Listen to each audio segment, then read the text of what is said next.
So today's session is all about cultural connections. My name is Leo Cripps, he, him. I work at CKUA Radio, and I am also one of the producers of Reggae Fest in the city of Calgary. We've done that festival for quite a few years, took a pause, and then we decided to come back last year. We totally got rained out. Oh no! But that's how life is. You don't control outside elements. And now we're planning on bringing the event back next year again. So expect some exciting things happening in the reggae world coming into Calgary next year. It's going to be a lot of fun. It's a great festival. I fondly miss it. Thank you. Yeah. Now,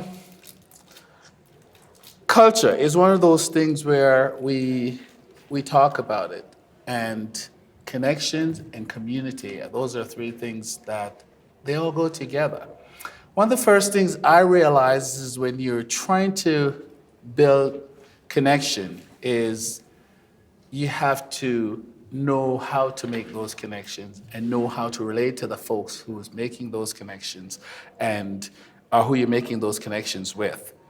And musically, inside the music industry, outside of the music industry, you have to know the people. And one of the first things is to respectfully address those people as to who they are. In other words, it's never off the book to ask somebody, what's your pronoun? How do you identify? It might seem trivial at times, but for a lot of people, it is very intrinsic and it's very important. So it's something to be aware of, whoever you're addressing out there, to know how to address them and how to address them properly. With me on the panel today, I'm just a moderator, and we got Taylor and Logan, and I'm gonna let Taylor and Logan introduce themselves to you. I want to go first. Logan, you want to start first? Oh, sure. Hello, everyone. It's so nice to be in this circle with you all. My name is Logan Thackray. My pronouns are she, they. I am a settler living the good life in Golden, BC, which is Ktunaxa and Secwepemc Nation, which is also the chosen home to the Métis Nation. I moved to Golden almost a year ago to be in the position that I am. I'm the artistic and executive director for Kicking Horse Culture, which is the arts council in Golden. So we manage a theater. It's a 300-seat theater. We have a summer series on Wednesday evenings all throughout the summer. We have a winter festival, which this year we're just expanding into music, but the winter festival is community-led, which is something that I think we'll address today. And then we have a film series, Christmas market, and then we also manage a gallery where we represent over 150 visual artists from the Columbia Valley Basin, and we have 10 exhibitions throughout the year. So it's full on and very crazy. And also just coming into the role, finding my feet after someone held the role for 20 years. So we're in a stage of change, which is super exciting. Nice. And that's me. Awesome. My name is Taylor Shephard, he, him. I'm a settler from Yellowknife, Northwest Territories. I used to live in Calgary here, but I moved up a couple years ago and have started becoming more involved in the arts community up there. So I work for the Snowking Winter Festival, where we build a giant snow castle on a lake of ice and snow. And for a whole month, we program it with movies, music. We do a rave, theater, burlesque, comedy. Like honestly, kind of whatever the community just throws at us and wants to try and like participate in, along with like local art displays being demonstrated in the castle, and more like traditional knowledge too being showcased for youth to kind of learn more about like skinning and trapping. Also recently started up a new festival called Still Dark, which is going to be in its first season January 31st next year. So yeah, that's me. Wonderful. Thanks, guys. And I'm just going to get everyone to just quickly introduce themselves so we get an idea of who we have with us. And you don't necessarily have to share your pronouns if you don't want to, but it's something that I encourage, that we all know who we all are. So. Hey everybody, my name is Dwight Good Eagle Flower Hat. My pronouns are he, him. I'm a musician and I run a small arts charity but we do music and hip hop and stuff. I'm just taking notes on my phone, I'm not texting. Oh, yeah. Hi everyone, my name is Rebecca. My pronouns are she, her. I am a manager and the director of artist relations at Reggae Records. Right on. Hi, my name is Monite, she, her. I recently started in artist management and I do music journalism as well. I'm Kim Williams. I'm a yacht pop artist and a vocal coach. She, her. I am Clea, I'm a musician, and I would say my pronouns are she, they. JJ, musician Calgary as well, he, him. Amanda, she, her. I'm a project manager at 604 Records. I'm Anna, she, her, project manager at Legal Services Agency, which is research. Cindy, she, her. I'm a co-founder and producer of Reggae. She's also my wife. I'm Nathan, he, him. I'm a musician here in Calgary. I'm Nick, he, him, also musician in Calgary. I'm Rob, he, him, also a musician in Calgary. I'm Liam, he, him, musician in Calgary. Rocky, she, her, musician, Edmonton, and festival director, Music Library. Nice. Hi, I'm Shannon, she, her. I'm an artistic director for a number of street festivals here in Calgary. Nice. Hello, I'm Daniel. I'm programs manager at the National Music Center. Hello, Daniel. Good to see you again. So, first off, we're gonna start off with community and culture. Let's define culture. And I want to start off with Logan giving us an idea as to their idea of culture. Seeing that you work in culture as well, right? I do. And I also am no expert. So, and as this is like a community grounded panel, I want to just invite other folks who have experiences or who have something to share to please feel free. We're in a circle for a reason today, and I think culture can mean so many different things to different people. It is our past, present, and future. It is how we define ourselves and how we align with our community. And I think culture can have it does have such a powerful force because it is ingrained in our whole entire timeline. We pull in culture from our ancestry. We also pull in culture from our surroundings. My background is in anthropology, so I went to school because I was interested in people and systems and how we got to where we are today, especially in our globalized world where we have access to so much art and culture, because those two things are very intertwined. So my response is that there's no one definition of culture. I think it's how we move through the world in creative ways that's attached to our lineage and then attached to where we are situated now. And also what we're imagining for our future. Like, it's so much about reimagining where we can go. So, broad. Lots to talk about on that. Yeah. But what about community? You mentioned community. Let's have Taylor talk about community. How would you define community? I guess especially in Yellowknife, I always kind of view communities like we're like one big, just like giant family, which is great. But within that, there's like all these sub-communities via film, music, traditional knowledge, snow carving for some reason, but like all these like interconnected webs that we all kind of make with one another that just help us highlight some skills and pass on knowledge. Like knowledge sharing, I think, is like a big part of community for me, and just like helping empower others to feel like they have the skills and knowledge that they may not necessarily have, and to help them kind of share that knowledge with their friends who in turn, empower them and empower someone else, and just makes this like domino effect, which is always really nice to see. So yeah, community to me is just kind of like a group of individuals who are very willing to like empower one another. You guys? Yeah. Any question on that? We'll talk more about it, I'm sure, but... I would just add a note as community from a management and artist perspective is something I talk about a lot with my one client I work with, but community is like, you your life force as an artist. And, you know, we talk a lot about, over the weekend, about fans and metrics and numbers and stuff, but what it all comes down to is your community.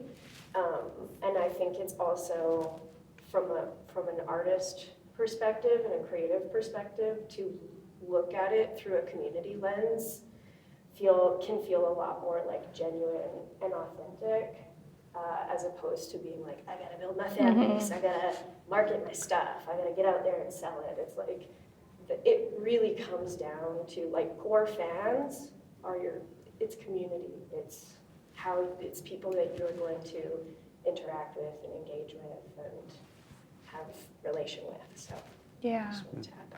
Yeah, I totally agree, because a lot of the times conferences feel like you're so inundated with what's happening in the industry that it feels almost like it's energizing in so many ways, but also draining just because of the realities that artists and managers and producers, like everyone in this industry, is currently navigating.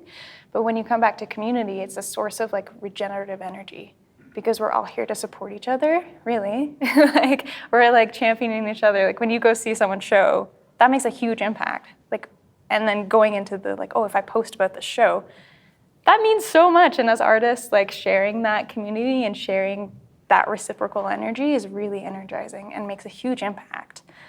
So conferences are amazing, but they're also quite daunting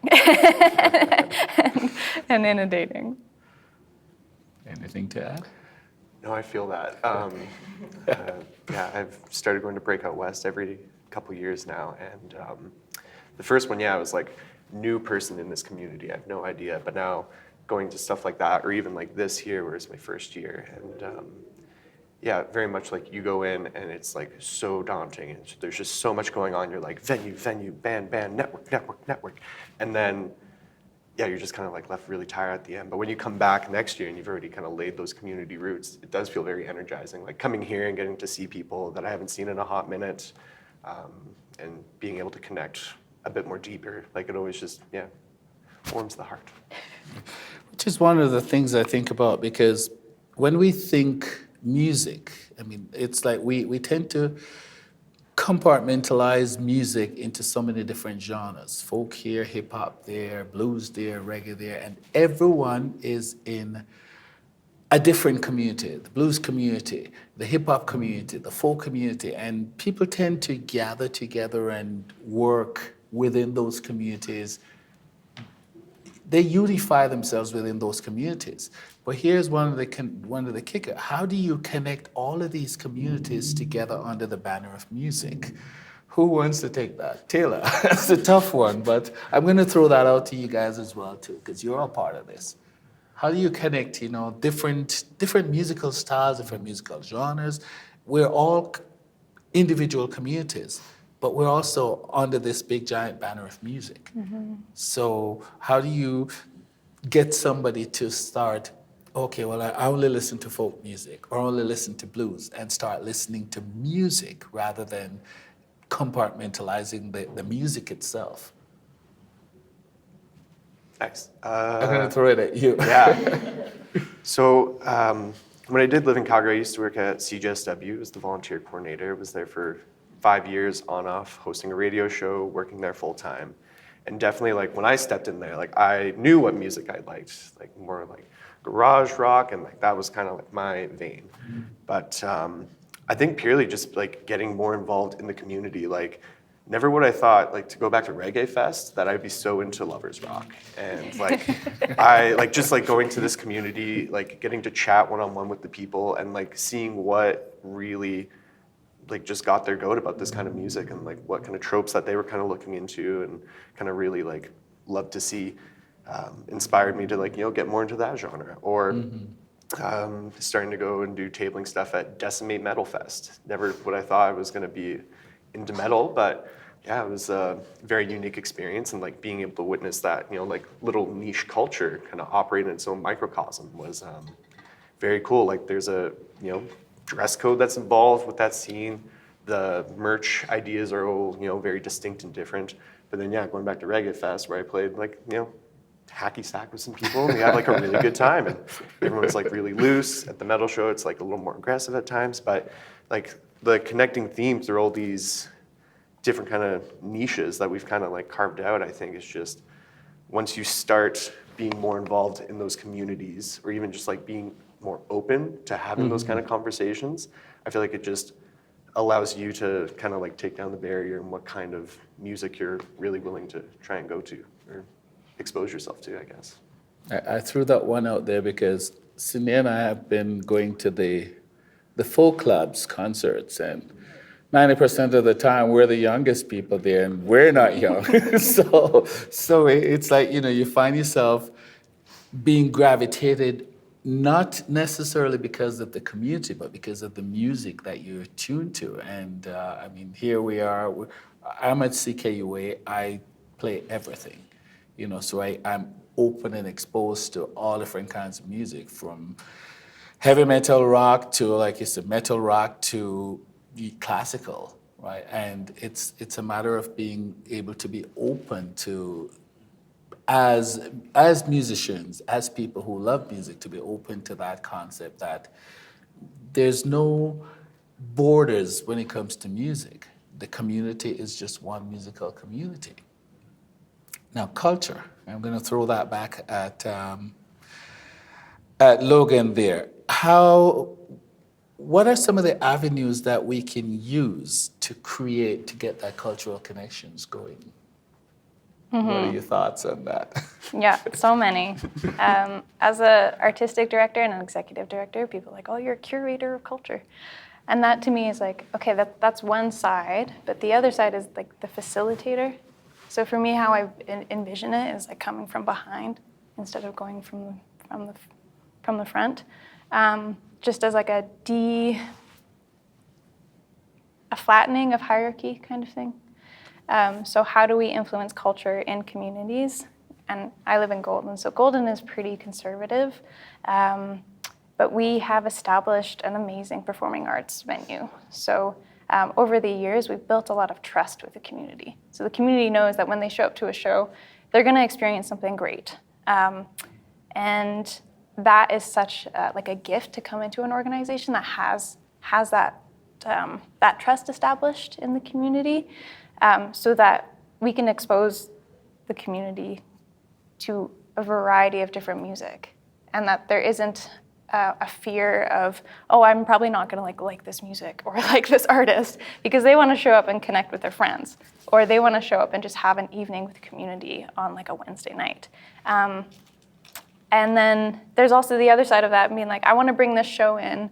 It's a theater show called Black and Roll. And I've had comments being like, oh, there's no Black people in Golden. Like, why are you bringing this show? I'm like, maybe that's why we should have this show, right? So it's like you can come at it from fear of like, oh, we're not going to sell the tickets. And it's like, well, trusting the community and trusting all the work that's been done to then keep that momentum going and to keep kind of pushing that envelope and to keep being brave in how we lead and how we do curate art, but how we then facilitate those connections and creations. So I don't think that answered your question, but that's where my brain went. It's like, okay, we have these venues, we have a whole industry of people trying to do what, like, survive as artists, essentially. So then how do we create that as a community together? And being open to feedback is another one. Like, for our winter festival, it's community-led. So what does that mean, right? It means we're meeting with community members who want to show up and create weird art. And so you create a space for ideas to be shared. And something I learned when I was in a band is like, when an idea is put forth, it no longer belongs to the person who said it. It now belongs to that shared space, which is a really transformative way of collaborating, because there's no like protection around an idea. So you can take something and really run with it. Ramble. I like what you said there about trust, and kind of like your organization like has built up like a long-lasting like trust relationship through like listening to that community and like knowing what they want. And with that trust, it goes both ways. Now that community group is trusting you to put on those kind of like experiences that they're kind of looking for. And it's a very fun thing to develop. Yeah, it is fun. And I like what you guys both said, but I also wanted to, we have a lot of musicians in here, And I'm sure every single one of us want to be able to go anywhere and everywhere and play. But do you find sometimes that, I'm going to throw it out to one of you guys out there, that sometimes you'll go to somewhere to play, and it's almost like you're thinking, well, I don't fit in. Why am I here? I don't fit in. You know, I don't know if any of you have actually experienced that. But it's the cultural identity between where you're playing and who you are and the music that you're playing. Does that ever happen to anyone? You? Yeah, definitely for me. I feel like I often don't fit in everywhere, which is just kind of an interesting thing, and I'm trying to figure out like where my music fits for what type of events and what type of crowd. And and I think some of that is like maybe internal oppression, not actual real what's going on. It's mostly me, because usually like after I'm finished like performing and stuff, then I feel welcomed in the community usually, which is always a nice thing. But the fear of actually going in and performing that right beforehand. Yeah, like, oh, is this gonna like, you know, is what I'm saying in these songs gonna offend people, or am I coming at it a place from love, or, you know, and also sometimes it's just like, well, what I'm saying is what I'm saying at the same time too. And so some of it probably comes from the fear or the want to be liked by everybody, versus saying who you are. I relate to that also. I was kind of thinking earlier you were talking about like genres, and often what I write is like stream of consciousness, so I feel like it like traverses genres, and that can be really challenging to be like, are you on the right bill? Are you doing like the things that will fit into the right boxes, versus like, are you just, you know, doing the thing that sometimes fits into some boxes sometimes?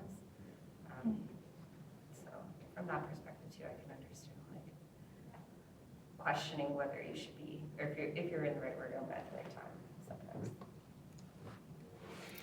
And going back to the different communities again that we talk about, and I mentioned, you know, you've got the hip hop community, you've got folk, jazz, whatever. What I have experienced and have seen is that as a festival producer, booking artist, is that even within that your whole organization, sometimes there's that prejudice against the other music out there, not realizing that, hey, this artist is as positive and can bring something to your organization. Like we brought in Delhi to Dublin one year, and the question was, Delhi to Dublin isn't a reggae band. But when and that was, well, they might not have been a reggae band, but they can still play the music. So why not give them a chance to play? Why not bring something in different that the people within your organization they might not identify with it right away, but they can learn to appreciate it. So there is, on culture, we talk about cultural appreciation. When does cultural appreciation overstep that boundary and become cultural misappropriation? And the reason I'm bringing this one up is I have always listened to the Andrews Sisters, Rum and Coconut Water. You know that song. It goes back to the 1940s, 1944, I believe. It's a song that was stolen from a Trinidadian calypsonian, if most of you don't know that. And there's a long story to it where the guy stole the song, copyrighted it, and the author of the song sued him, so he basically lost the case, but still get to keep the copyright of the song. So it's really... But I was listening to that song the other night, because I was going to play it on Thursday gone, and I'm like, I've listened to this song, I've played it many times, but I'd never listened to it in details, and then I'm like, I can't play this song ever again. It's totally, you know, misappropriating is what I want to say, the culture of the people who actually did the song before. And it's like total. So when do you go from loving a culture to really overstepping that boundary and sort of infusing yourself into that culture? Taylor, I'm gonna throw that one at you. As the white guy in the room. So I guess like a very clear example that comes to my mind is the Snow Castle is built on Great Slave Lake, which is the traditional home of the Yellowknives Dene First Nation and the people of the Chief Dry Geese group. And we always try to have them come into the castle to do some sort of either like demonstration, which is also not the right word for it, or just like showing off like what their community is kind of about. So one thing that I liked is like it'd be cool for them to do like a hand games session at the castle, which is a traditional game that a lot of the communities in the north play, and having them kind of like come in and actually like sit down, they get the game set up, they go over the rules for the whole crowd to kind of understand, and they start getting the drums going and they start doing their like really sick moves to distract and kind of like hide whatever's in their hand, and once people are kind of watching this, and then they start welcoming people in the crowd who are like myself, pretty white, not indigenous at all, or people who are like tourists in the city from Japan, South Korea, to come in and join in the game. So I think what I really kind of appreciated seeing that is it was, the knowledge was like presented, and they were the group that welcomed us into participating in that. It wasn't kind of like a reverse relationship where it was like a demand that we go in and like try and learn this. It was just like a very kind of a thoughtful thing in my mind that they were sharing this knowledge with us and like being very open to have people participate. I'm not sure if that answered it. Yeah, Logan. That's one answer. There are so many different answers for all the questions. Yeah. Your thoughts on that? Like, what is the line between appreciation and appropriation? And I think it's like whenever it becomes extractive, or whenever someone leaves feeling like they just like gave their heart and soul, but they weren't in a safe and welcoming space. I think community care comes up, and creating a level of respect and listening to protocols that change wherever you are. Like in Vancouver, it's very different than in Golden. I work a lot with the Métis Nation because the Ktunaxa and Secwepemc, they're not in our radius per se. So it's really, for us, looking to the Métis Nation and newcomers for guidance in that, and never really imposing that, like, this is how we do things, because that's so restrictive. And then when does it cross that line? It's like, yeah, when it becomes extractive, when it becomes like us benefiting more than the people, when it becomes taking ownership of something that we really didn't have any part in, right? Now, in at least in BC, there are mandates for equity and diversity and inclusion. There are expectations that presenters are having a diverse lineup. And for me, that's amazing, right? Because it's not taking away from anything. It's actually adding to the cultural makeup of BC and then coming into Alberta. But I think when that's happening, there also needs to be that level of care in place. Be like, okay, are we asking artists to come in and be vulnerable, and then putting them in positions where you might have a really conservative or just someone who doesn't really think before they speak come up to the artist after, and like, how are we creating a situation where there's no harm done? So it's like, one hand, yes, creating spaces, and then on the other hand, like, what's the responsibility around there? That goes off of cultural appropriation, but I think it ties into the conversation, because if we're moving before we're really speaking or thinking, then there's going to be harm. And like, good intentions only go so far, right? You have to like imagine what that could look like for every body, every ability, every creature, human, non-inhuman, who's entering the space. Yeah. Anyone? Yeah, I want to throw that out to the group, because it's a group. We want to hear from everyone. Yeah. Like, even in like the art itself, it's like, you try to be authentic and genuine and tell a story. It's not your story, it's the sound you're making. You haven't done your research. It's like, wow, I like this sound or this rhythm, or I had this experience somewhere with someone else's and I like it, so I'm just gonna use it without, it's just not your story, it's not genuine, it's not your art, it's not your history, but some people do it, they don't know. but then you haven't really maybe like thought about it. So kind of, I guess, a simple rule of thumb is like, if it's not your story, it's not your, or you haven't done your diligence to like really dive in to all the aspects of what you're creating and what influenced it, then probably you might be on that line. I don't know. Anyone else? Something I find, right, I just is, as a white settler, I find it really important to just be like in really close contact with my community. And being conscious and thoughtful about the labor of education, but also just having dialogue and regular dialogue and accepting that things are fluid and that everyone has a different experience and perspective in this, I think is really, really important, because it's easy to get caught up in like, you know, what's going around on Instagram and then be like, well, this is the rule and this is how we have to live our lives, and it becomes very like restrictive, as you said, and I think you get lost in the plot. So yeah, just being in contact and regular contact with your community while being thoughtful about the labor of education is something that I feel is really important.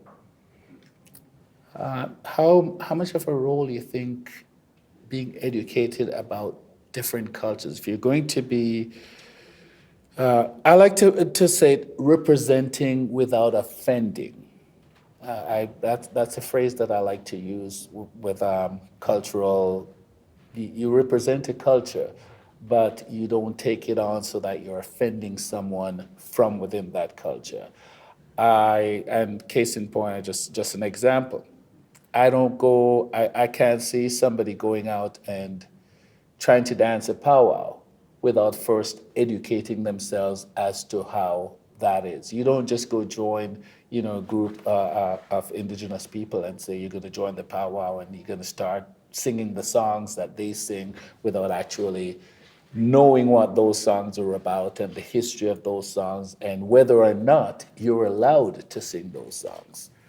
And it goes for any race, any culture of people, I would say, but representing without offending. But how much education do you think we really need to get into before we challenge or take on any of these roles? Which one of you guys want to take it?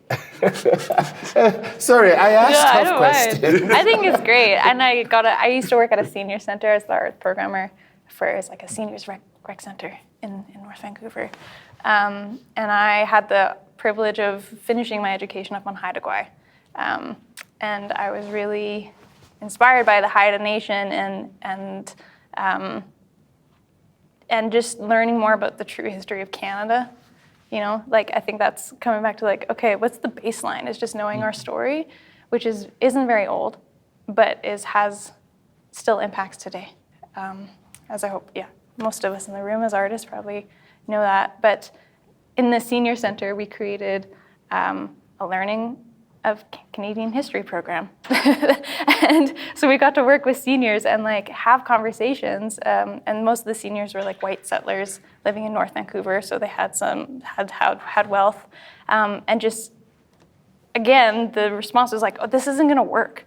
They're seniors, they've lived their life, they're in their ways, but we had amazing conversations. And then we had books that we were reading, and we had a program that was developed by Indigenous folks, right? So it's come back to that labor of education. It's okay, we can create these spaces where we don't have to ask anyone to come into a scenario where they have to relive Canada's history, because I don't think any Indigenous folk really wants to do that on a daily basis without being compensated for it.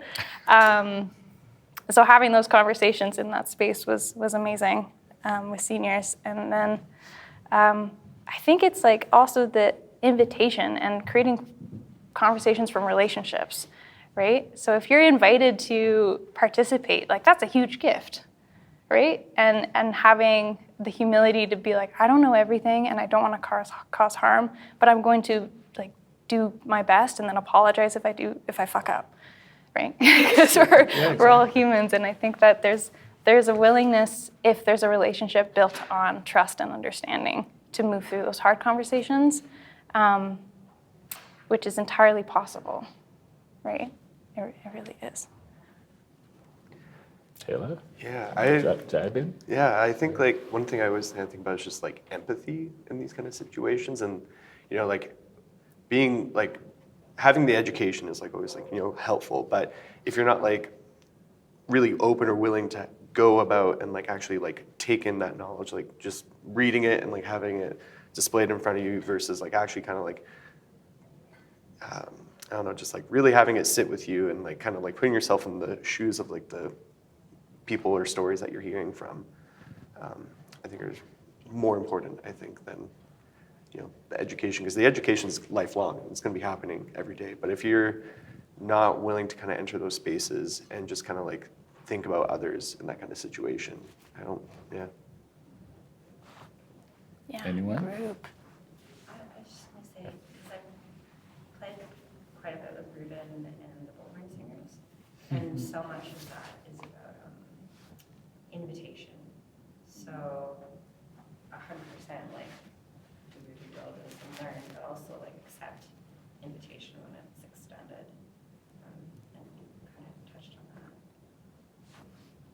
Yeah, kind of in that same vein, I think it's like it's not just about getting up to the education level where you can engage, but also like having the courage to engage at all and to accept and to be humble when you do it wrong. And that's the thing, I think we talk about trying to avoid offending people, but I think the people who get offended the most are like the people of privilege when they're called out for doing the wrong thing. And I think we can't let our fear of doing the wrong thing prevent us from seriously, I think, engaging and being empathetic with equities and populations, particularly Indigenous people. And particularly when you're programming and working with Indigenous populations, it's so easy to forget that it's not a monolith, it's incredibly multifaceted, and also this history is evolving daily. Like we're building the history of Indigenous people within Canadian society now. And they're all different, they work differently, they have different local protocols, and they also don't all agree, which I think is something I struggle with a lot, is having committees of Indigenous people, and some people think, oh, we should, it's a really hot button thing now, it's like pretending it is, and making sure you're not platforming people who are not maybe authentically Indigenous, or people who are kind of invading that culture themselves, and what our responsibility is to try to keep those people in and off stages. And there's incredible disagreement within that community about whether or not they should be. There's discussion about a verified Indigenous program, which is really contentious. I think we just can't let ourselves be held back by the fear of being offended. There's so much to learn by just like engaging and not just educating, but like seriously getting in there and listening and being willing to fail. I so agree with that, definitely. Yeah.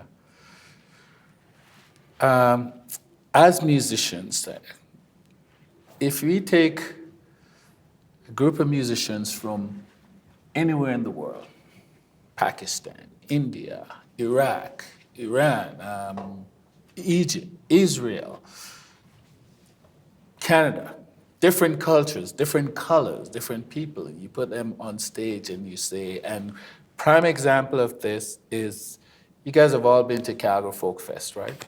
And you've all been to the workshop. If you take any of these musicians and you throw them together, they don't speak the same language, but you're just putting them on stage and you say, play. You get this most incredible mashup that go on. And we've seen it year in, year out. But at the same time, if we are bringing in somebody from, say, a cultural identified place, Mustafa, he's a Muslim artist, and he's an artist that played in Calgary some time ago. Now, every venue in Calgary almost have a front of house bar or something, and here's an artist that was not going to play in any place that served alcohol. So, I'm just using that example just to depict that culture. That's where he's from, that's his culture. How do us as producers, promoters, or whatever, how do we really respect somebody's culture like that? How do you identify with that? And like you as a presenter, you want to bring somebody in from somewhere, quote unquote, strange, and you know your audience. How do you really get that cultural message across to the audience from this performer? Mm-hmm. Another tough question. Yeah. I'm sorry. No, it's again, they're great. I think it's just like I'm a yes person. So if someone comes to me and says like, look, this is what I need, I'm like, great, let's make it happen. So that's like one side. Like an example is like folks smudging in the theater. Some theaters don't allow that because the fire alarm goes off. It's like, we'll just phone the fire department, turn off the alarm. Like there's a few processes, but yeah, we'll figure it out. So it's just, I guess, like giving time and leaning in instead of saying like, whoa, whoa, whoa, that's not how we do things, right? And I think also just being a champion. Like if I'm bringing an artist to Golden, it's because I really believe in what they're doing. And I'm vocal about that. And in the promotion, I'm vocal about that. And it's not like a shying away, being like, oh, this is something new. It's like, this is something you need to see. Right? And having that celebration makes a huge impact because then there's a ripple effect. Like we all want to be part of what's going on, I think. And so when people are like really championing and really excited, it's infectious. And you just need like a couple people in the community to be like, you need to come see this. Like you don't need to know what's going to happen, but you need to be there or like invite people or whatever. So there's so much you could do, like marketing, like even interviewing them before, but really, I think starting with the artist and be like, what do you need? You can go in from there and being really creative and energizing about it. That's what my approach would be. And partnering too. Like there's so many partnerships that can happen in those situations as well. That makes sense. Mm-hmm. So it's like if there needs to be something familiar for people to come, then exploring what that could look like. And like collaboration, yeah, there's a lot. I'm on the board in Yellowknife for the Western Arctic Moving Pictures, and we put on the Yellowknife International Film Festival last week. And we had a film up from Toronto that was really focusing on the Southeast Asian community, and the director and one of the lead actors were there. And it was so cool to see them just come to the community, because Yellowknife actually has like a pretty active Southeast Asian population, and it's like one of the fastest growing, I think. And this is a movie, Yellowknife, our film audience, pretty older, but partnering up with organizations, like you said, we reached out to the community association and just said, hey, this movie is coming to town. We'd love to give you some tickets to your membership, just so we want to know more about you, and we'd like you to know more about us. And it made for a really fun screening. The Q&A session was hilarious, and everyone was having a good time asking about the different cultural dances in the films. I learned a lot. The directors appreciated it. So yeah, just being very thoughtful with the partnerships and who you're reaching out to, I think is super helpful in those kind of situations.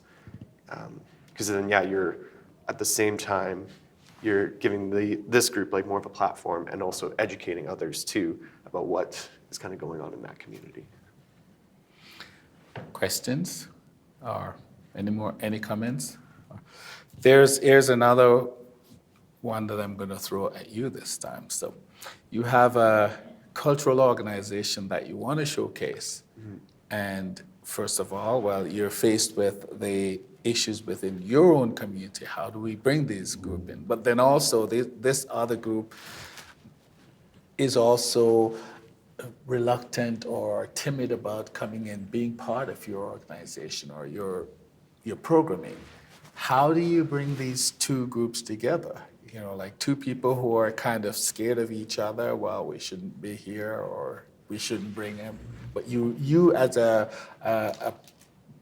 the artistic director want and know that these two people need to come together. Yeah, it's a great question. I would say have they met even? Sorry, I'm just gonna say it goes back again on trying to build community. Yeah, so. Yeah, I think just let's all have a sit down and chat if possible. Have the groups met one another, introduce, and just get a very good basic understanding of where both parties are at, because assumptions can be made in those situations that aren't necessarily true.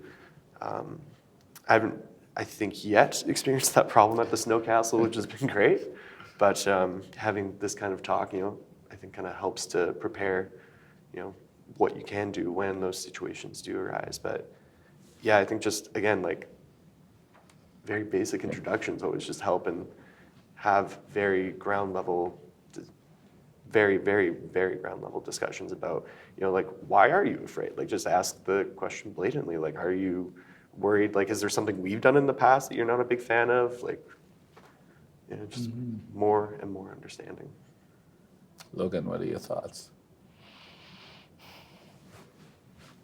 Yeah, I think similar to Taylor, but I would come back to be like, okay, well, am I right? I think timing is everything, and you can really champion an artist and really support an artist, but if in the end they're not comfortable, then it might not be the right time, and that's okay. That means there's more work to be done before that could be a really good experience for artists. So it's like, in a world where we have to do and like be on the button all the time, I think allowing some breath in those decisions is important. And that, yeah, as much as like I personally want to do something, it might not be the right time. Or if it is, you know, you have the conversations and you go through the steps, and you just give yourself like a year to figure it out, so that there's not an urgency. I'm going to throw one out to all musicians here and see who wants to pick it up. But how do you build your way into different cultures as musicians? You want to play everywhere and anywhere. How do you go about building yourselves into getting into these different communities? You're a jazz musician, but you're good at blues. How do you get into the blues organization? How do you build yourself into that? I think that you like start by like immersing yourself in that music, like listening to as much of it as you can. And then like when you're trying to kind of ingratiate yourself to any musical community, whether it be like a new sub-community or a new city you move to or something like that, then just like going to as many events in the community as you can, like going to lots of shows, talking to people, because people want to, like generally people want to work with their friends, they want to work with people they like. And so if you demonstrate a genuine love for the music and a knowledge of it, and then you are make yourself an active member of that community, then that's a good way to like be absorbed into it, if that's what you're kind of looking for. Anyone else?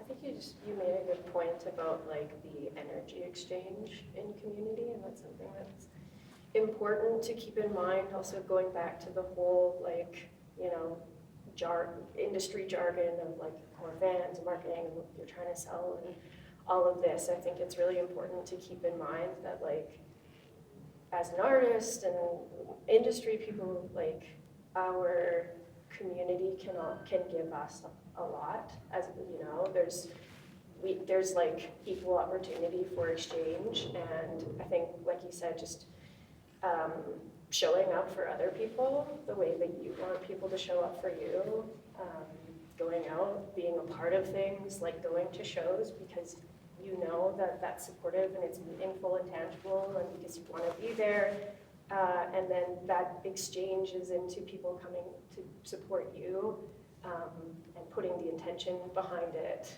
of being like, I'm doing this because I want to be a part of this community, I want to be in community with these people, not because I want to fill rooms more. Fair enough, yeah. Again, with all the musicians here, would you regard yourselves as, because this is also part of identifying your own culture as well, but would you identify regard yourselves as a product? You're wanting to get into you're playing music, you're a musician, you basically have to sell yourself. Would you identify yourself as a product that you have to sell out there to the different communities? Yeah, I've definitely felt like that. Like myself, I'm a mixed race person. I'm half Siksika, quarter Palestinian and quarter Welsh. But often, like when I started doing music and getting gigs and speaking gigs and teaching in school, it was always because like, oh, I know this native guy who can do this thing. So let's hire him on June. June 21st, you know what I mean? I was like, oh, great, like, people like me on June 21st, no work for the rest of the year. And so I was like, that was a weird thing for me to kind of break out of, where I really noticed that I started to feel like Indigenous people are a product that gets put on display when needed. And it was an interesting kind of feeling, because I was like, yeah, well, it's kind of, you know, the first time ever in history where like it benefits you to be Native. Like, so I was like, I'm gonna capitalize, I'm not gonna be mad about it, but like when I started getting relationships with other people who were like, not June 21st, it's like, I want you to come to this thing because I like your music, like your message, I like the thing you say. That made me change the way I thought and felt about like in my relationships with the people who were booking me.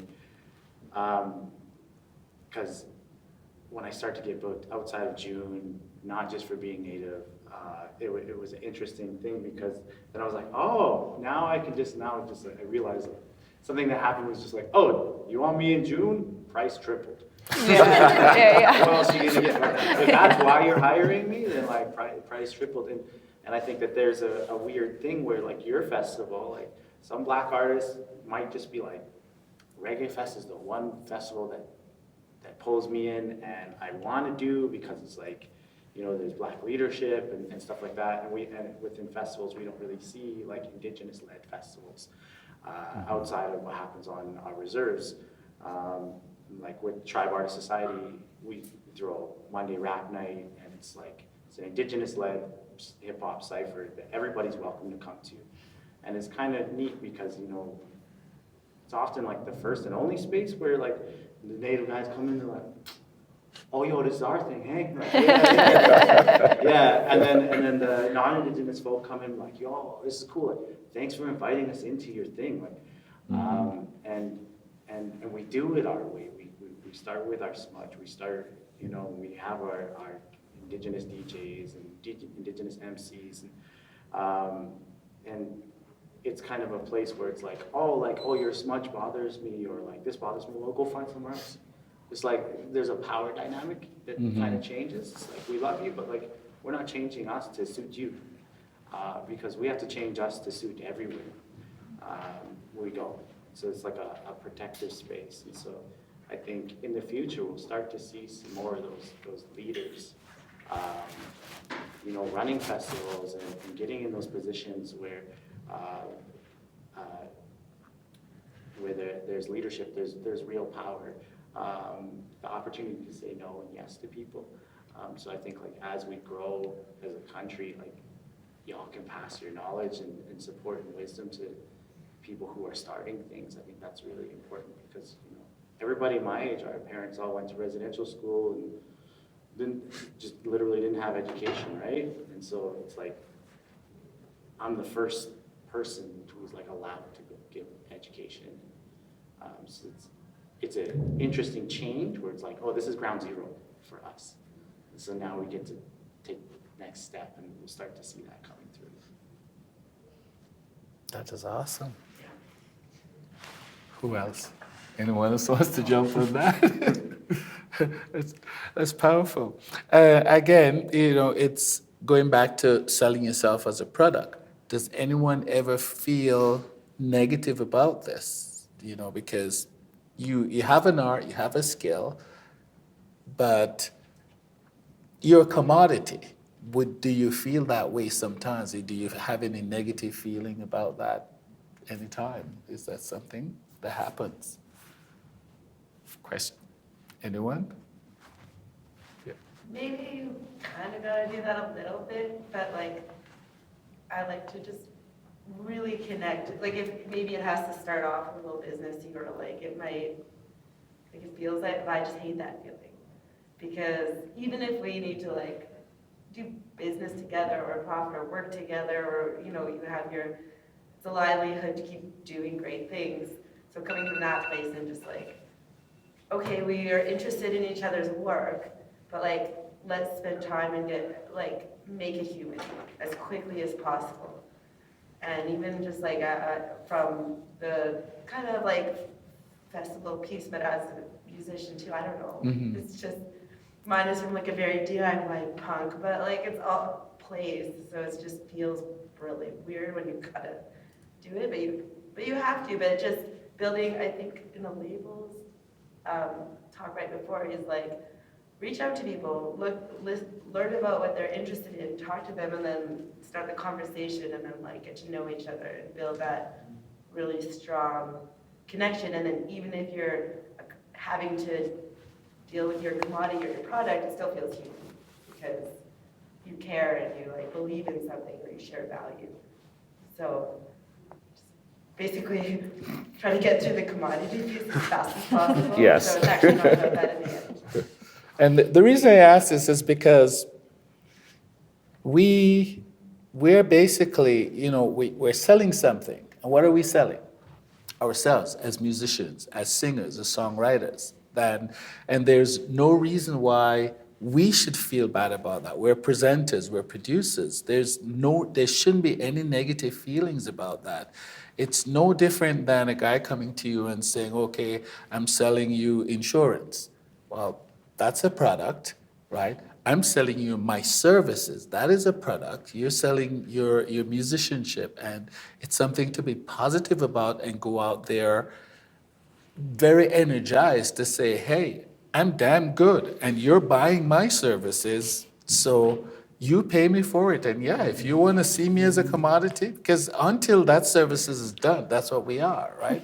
Commodities as musicians, as singers, as whatever we do.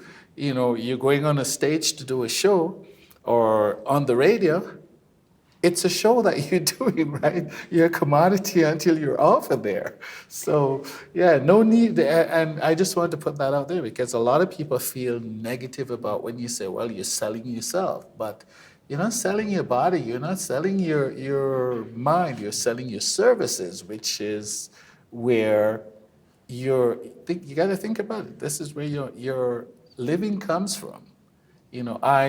With a festival, one of the things that and I say this to musicians all the time, and this is one of the reasons why we've gotten a lot of respect from the people that we've worked with. Because I said that, we do this as something that we do for fun, as a hobby. We don't get paid to do it. But I can't go to a musician who's coming to play on my stage to say, well, I didn't make enough money, I can't afford to pay it. That's his livelihood. I'm taking money out of his pocket if I go through that. If I go say, well, I can't afford, allow somebody to come from somewhere else, come here to play, and don't pay them. And it's something that a lot of musicians I find will go and do a show and get the hereafter after the event. I had a friend who flew all the way from Georgia to Toronto to do a show, didn't get a dime, didn't get anything. And it's a cultural thing that and it goes back to culture again. We need to, as performers, make sure that that deposit goes in the pocket or into the bank before you even show up, because you can't take back a performer. You don't go a performance, right? You don't go to a movie theater and pay after you watch the movie. You don't go to a stage show and get paid after you play on stage. It's all the cultural things that comes back to what we do. So just something to say out there again. You got to protect yourself, your commodity. You got to protect you. The other fun part of it is where you'll have somebody say, oh yeah, come and play for me I'll pay $150 or whatever, or come and play for me for free. Now, I don't think folks like those think about the time you spend to practice, to learn your craft, to sit and write the songs, to practice the songs, to rehearse with the band. All of these things aren't being taken into consideration a lot of times. But this is where it comes back to knowing the culture of what you do. You're a musician, you have to, all of these things need to get done. So it's not a free world, right? So Unfortunately. Unfortunately, it's not a free world. And it's also like on the presenters to like thank you after the show, right? Yes. Like I think there's this weird dynamic between like, oh, we're giving you a show, like, oh, you should be so whatever, and it's like actually thank you for coming and sharing your art. So if a presenter's ever like putting that weird spin on it, it's like, well, I'm here presenting my life's work for this community. Like what you do is important and should be valued, and you should feel thanked for it and compensated for it. But Exactly. it's definitely, and I agree think with that. being a musician, like I was a musician before I was in my position, and I learned everything that I needed to know from doing that work. And so now on the other side, it's like, okay, you have an understanding about the realities, which isn't the case, right? For a lot of other folks. But I'm also conscious of the time. Oh, yeah. Oh, questions? Any more comments, feedbacks? I just thought of something Daniel? Dwight said that was really powerful about a lot of things you said were really powerful, but like kind of about setting your own boundaries and also about being aware of tokenism, which I think is something that comes along with a lot of new funding for specific groups of people. But yeah, just like having awareness and setting your boundaries around that is so important. And I love that, like if somebody wants to book you in June, your price triples, and that's what you need to feel good about entering in those spaces. And absolutely, like you should set those boundaries for yourself. And I think like a big part of being in a community and strongly identifying with a community is that you can also be tokenized for that. Yes.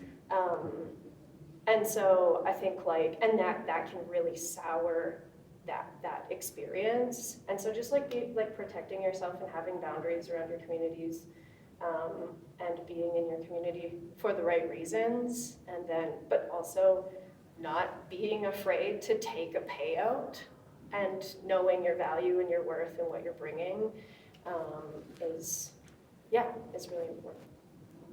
And I think to also recognize and know your culture and realize, know when somebody is abusing it. I think that's something to be aware of as well. Whether it's somebody who's appropriating it or trying to buy it out or in some way or the other. So it's just be aware of yourself, self-awareness within your culture and self-awareness within what is allowed and what's acceptable and what's not. No, I couldn't agree more. Yeah. Time, I'm gonna give you the last word, Logan.